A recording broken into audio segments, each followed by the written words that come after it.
নমস্কার বন্ধুরা, আমি বনশ্রী। আমার চ্যানেলে সবাইকে স্বাগত। আজ করে দেখাবো খুব সহজ পদ্ধতিতে সুস্বাদু পাট শাকের রেসিপি।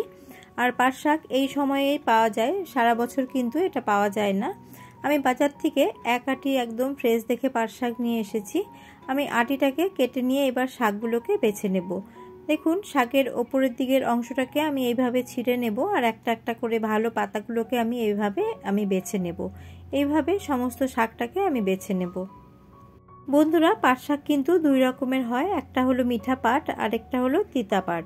এটা হলো মিঠা পাট।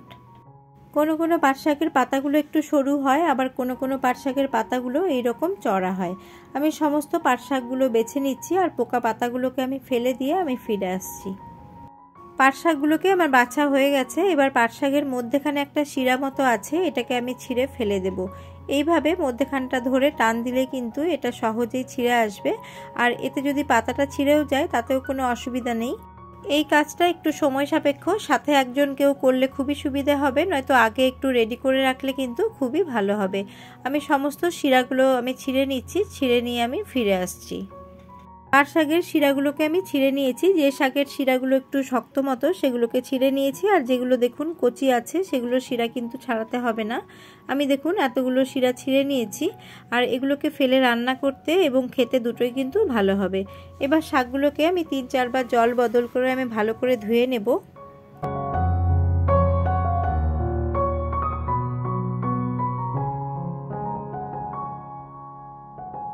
শাকগুলোকে ভালো করে ধুয়ে নিয়েছি, এবার একটা ঝুড়ির মধ্যে তুলে নেব।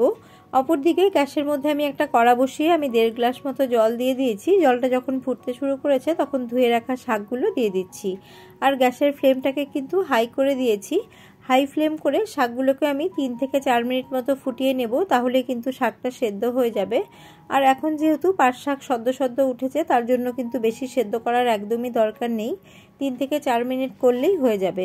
আর আমি এর মধ্যে কোনো ঢাকা চাপাও দেব না, আমি কিন্তু এইভাবে নুন ছাড়া আমি সেদ্ধ করে নেব।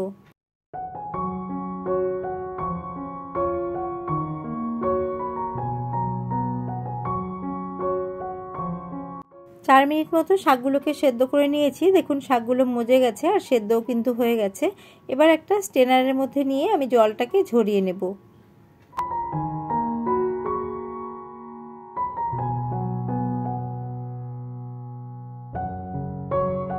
এইভাবে কিছুক্ষণ রেখে দিলেই জলটা একদম ঝরে যাবে।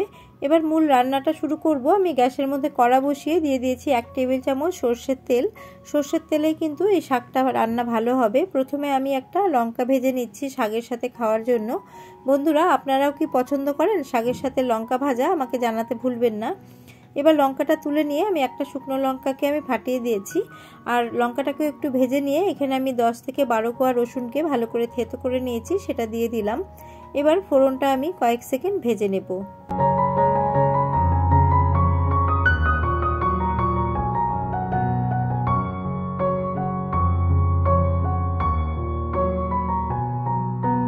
রসুনটা হালকা ভাজা হয়েছে, রসুনে হালকা রং ধরা শুরু করেছে। এই পর্যায়ে আমি জল ঝরিয়ে রাখা শাকটাকে দিয়ে দিলাম, আর গ্যাসের ফ্লেমটাকে কিন্তু আমি এখন হাই করে দিয়েছি।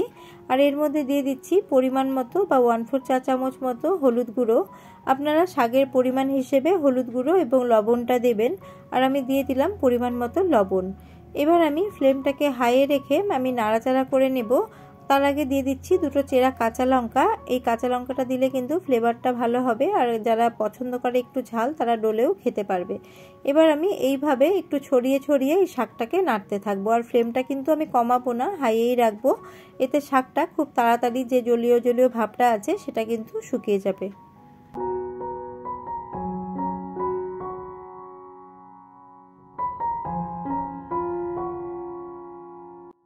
2 মিনিট মতো রান্না করে নিয়েছি। দেখুন শাকের মধ্যে যে স্লিপারি বা পিচ্ছিল ভাবটা আছে সেটা কিন্তু ধীরে ধীরে চলে যাচ্ছে। আর এইভাবে একটু ছড়ানো জায়গায় শাকটা রান্না করলে রান্নাটা কিন্তু খুব তাড়াতাড়ি হবে, আর খেতেও ভালো হবে। এইভাবে শাকটাকে রান্না করে নিতে হবে। আমি আরও 3 থেকে 4 মিনিট শাকটাকে এইভাবে রান্না করে নিচ্ছি।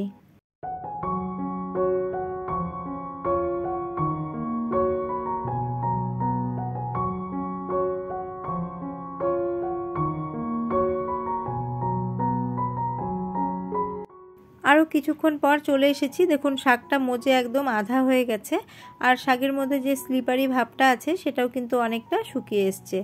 এইভাবে আমি শাকটাকে আরও 1 থেকে 2 মিনিট মতো রান্না করে নেব, তাহলে কিন্তু একদম রেডি হয়ে যাবে।